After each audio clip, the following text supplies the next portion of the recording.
అంత భయపడేది ఏం లేదు. ఇప్పుడు వచ్చేది అంత భయపడేది లేదు. నేను ఎక్కడ ఊళ్ళో టెన్షన్ పడదు. కొట్లాడుతుంది మేము ఉన్నా కదా.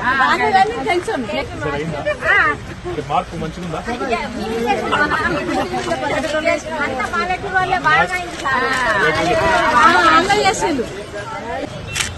ఏమో లేనో మంచిగా బతికినాం, తిన్నాం, అన్నానికి వచ్చిన బియ్యం తిన్నాం. మళ్ళీ ఇంత కోస అయితే ముందు బియ్యం కొనుకొచ్చుకున్నాం 5 కిలోలు 3 కిలోలు 4 కిలోలు మళ్ళీ కాకపోతే వచ్చేటట్టున్నది. మీ తరఫున కొట్లాడుతుంది, మీ తరఫున మాట్లాడుతుంది, నేను గెలిపించి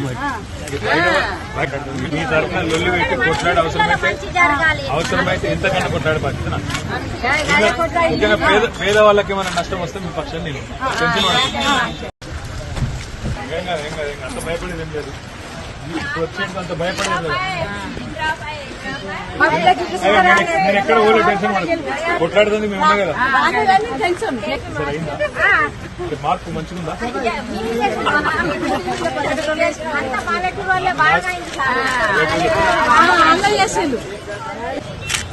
ఏమో లేనో మంచిగా బతికినాం, తిన్నాం, అన్నానికి వచ్చిన బియ్యం తిన్నాం.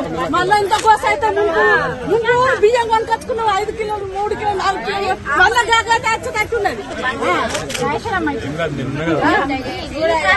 మీ తరఫున కొట్లాడుతుంది, మీ తరఫున మాట్లాడుతుంది, నేను గెలిపించి మీ తరఫున లొల్లి పెట్టి కొట్లాడే అవసరమైతే ఎంతకన్నా కొట్లాడే బాధ్యత. పేదవాళ్ళకి ఏమైనా నష్టం వస్తే మీ పక్షాన్ని నేను టెన్షన్